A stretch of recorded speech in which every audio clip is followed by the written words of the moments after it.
ওইটাই বললাম যে মায়ের গর্ভে ছিলাম, এটা শাস্তির জায়গা না, এটা একটা পরিবর্তনের জায়গা। আমার লাইফের বেস্ট এভার ফিলিংস, যেটা হচ্ছে যে আমি বলে প্রকাশ করতে পারবো না, এত ভালো লাগতেছে।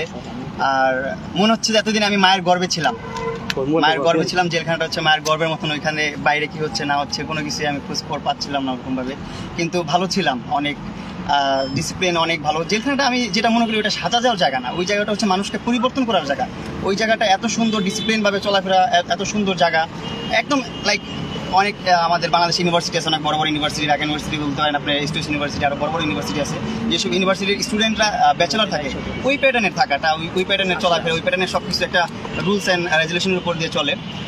তো সব কিছু ওভারঅল ভালো ছিল, ভালো লাগছে। এই জেলখান থেকে বের হওয়ার পর মনে হলো যে আমি মার গর্ভ থেকে বের হলাম, পৃথিবীতে আসলাম, সব কিছু নতুন লাগতেছে, সব কিছু সুন্দর লাগতেছে। এই মানে কখনো চিন্তা ভাবনা করিনি এই প্রকৃতি এত সুন্দরভাবে দেখবো, মানে আমরা কখনো ফিল করি না, কিন্তু আমরা কিন্তু সবসময় প্রকৃতি দেখি। কখনো আকাশের দিকে তাকায়, আমি মাঝে মধ্যে যখন জেলে ছিলাম তখন আমি আকাশের দিকে তাকায় আকাশটাকে ফিল করতাম, এরকম ফিল কিন্তু আমি বাইরে থাকা অবস্থা কখনো করি নাই। যখন আমি অভাবটা বুঝছি তখনই আমি ফিল করছি।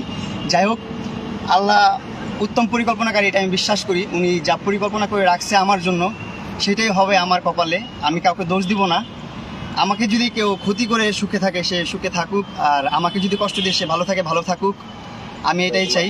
আর একটা কথা বলতে চাই, যেটা হচ্ছে যে মামলার বিষয়ে, যে এখানে কিছু ভুল আছে যেগুলো হচ্ছে একটু আমাকে কষ্ট দেওয়ার জন্য বা আমাকে খারাপ রাখার জন্য ওরা বানোয়ারভাবে বানাইছে, এটা আপনারাই জানেন, আমি এটা বলতে চাই না।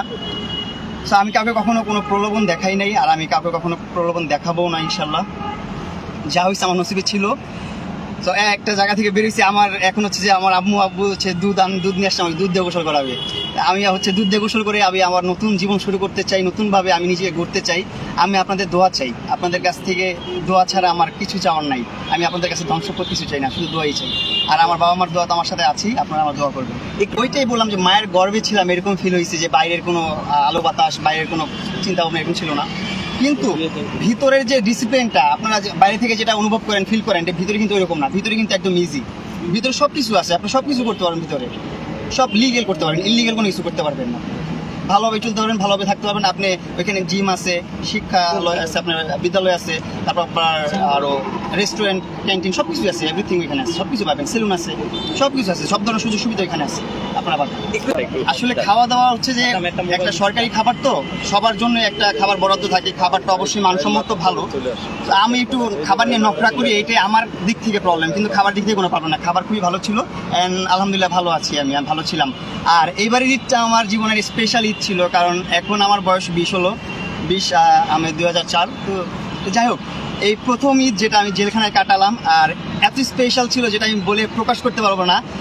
জেলা সাহেব, তারপর সুপার সাহেব যারা ছিলেন, অফিসাররা, তারা খুবই আন্তরিক মানুষ, অ্যান্ড যারা ওইখানে আইনগত মানুষ সবাই খুবই আন্তরিক মানুষ, খুবই সাপোর্ট করছে আমাকে, খুবই উৎসাহিত করছে আমাকে। অ্যান্ড ওইখানে মনোচর্চার অনেক ভাইরা ছিল, রকি ভাই ছিল, ওনারা আমাকে খুব সাপোর্ট করছে।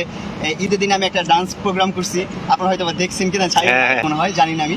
সো ওইখানে আমি আমার অনেক ফ্যান ফলোয়ার, অনেক ভক্তবৃন্দ ছিল। আমি যখন প্রথম দিন জেলখানায় এন্ট্রি নিয়েছি, নেওয়ার পর অনেক ভক্তবৃন্দ ভরে গেছে, অনেক মানুষ, সব মানে আমার কারাগারের সামনে মানুষ ভরে গেছে। সবাই এত জ্যাম কেন, এত মানুষ কেন? সবাই যারা না চিনে, যারা অনেক দিন যাবৎ, দীর্ঘদিন যাবৎ কারাগারে আছে, জেল খাটতেছে, তারা তো আর বাইরের ভার্চুয়াল জগৎটা জানা। যেমন আমি 20 দিন যাবৎ কি হয়েছে ভার্চুয়াল জগতে, বাইরে কি হইতেছে এটা আমি বলতে পারি না। মানে 20 দিন আমি মায়ের গর্ভে ছিলাম, অন্ধ ছিলাম একদম, এক কথায়।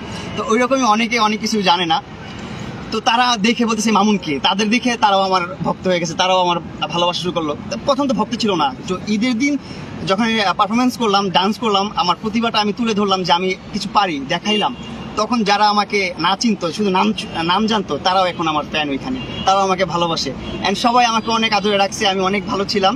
অ্যান্ড জেলখানা আমি মনে করি শাস্তির জায়গা না, এটা একটা পরিবর্তনের জায়গা। ওখানে যে আপনারা পরিবর্তন হতে পারবেন, নিজেকে শুধরাতে পারবেন, এটা একটা জায়গা।